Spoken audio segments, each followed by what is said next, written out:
શ્રી પ્રાણનાથ પ્યારે કી પ્યારે સુંદર સાગજી અમે ગુજરાતમાંથી એટલે લુણાવાડા તાલુકો અને મહીસાગર જિલ્લો અને મારી સાથે મોડાસા તાલુકો અને ટીટોઈના એટલે સાબરકાંઠા જિલ્લાના કેટલાક સુંદર સાથ અગ્રણી આવ્યા છે। એમાં 68 પરગનાના બાવાજી આદરણીય કિશનદાસજી મહારાજ, મારી બાજુમાં સટા મંદિરના મહંત પરમ આદરણીય રમણભાઈજી બાવાજી પણ મારી સાથે છે। મારી જોડે વિનોદભાઈ છે, ડાયાભાઈ અને કેટલાક સુંદર નામી અનામી અને મહિલા બધા સુંદર સાથ અમે અહીંયા 108 પારાયણ કે જે મેળતાની અંદર સ્વામી શ્રી પ્રાણનાથજી અહીં આવ્યા હતા અને એમણે અહીંના સુંદર સાથની જાગણી કરેલી એ વાત લઈ અને અમને એમ થયું કે સૌથી પ્રથમ મહારાજ પ્રાણનાથ સ્વામી આ તલાવ આવેલા દેવરાની તલાવ પર રહેતા હતા એમની સુંદર સાથની જમાત સાથે।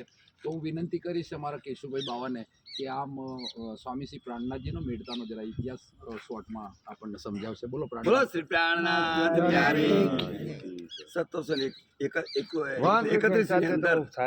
પ્રાણનાથજી મંદિર એ નવતનપીથી સુરત ગયેલા, સુરતથી જાગણી શરૂ કરી અને સુરતથી નીકળી અને સિદ્ધપુર પાટણ થઈ અને અહીંયા મેળતા ત્યાં આવેલા અને ત્યાં આગળ તેરાની નામનું તળાવ છે અને તળાવમાં તો પ્રાણનાથજીને એમના જોડે સુંદર સાથ હતા, 500 સુંદર સાથ। એ સુંદર સાથે અહીં ડેરો નાખ્યો અને અહીં આવ્યા પછી એમને અહીંની મસ્જિદમાં બોંગ પોકારી એટલે બોંગનો અવાજ સાંભળ્યો એટલે પ્રાણનાથજીને એમ થયું કે સદગુરુ દેવચંદજી મહારાજે કહેલું કે મુસલમાન રાજા જેને કહેવાય છે ઔરંગઝેબ બાદશાહ, અને એ પણ પરમધામની બ્રહ્મસૃષ્ટિ હતા અને એમને જગાવવાનું કામ કરવાનું છે એ વાત કરેલી।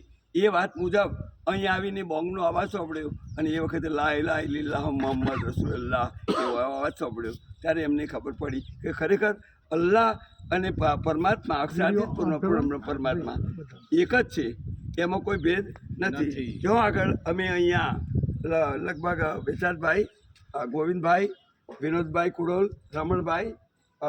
રમણદાસ મહારાજ સડા, રવિન્દ્રભાઈ સરડોઈ, કાંતિભાઈ સરડોઈ, શાંતાબેન સરડોઈ, વનિતાબેન સરડોઈ, નીરુબેન રખિયાલ અને રતનબેન કુડોલ અને એલ કે પ્રેમી ચાકલિયા અને ગોવિંદભાઈ ભાઈ ડાયાભાઈ શ્રી સુંદરપુરા, આ બધા સુંદર અભિષેક પણ હતા। બધા મળી અને દેરાની તળાવમાં અમે જોવા માટે આવ્યા। પ્રાર્થનાજી અહીં પહેલાં ડેરો ઉતાર્યો હતો। બોલો શ્રી પ્રાર્થના। બહુ સરસ વાત કરી કિશનદાસ મહારાજે।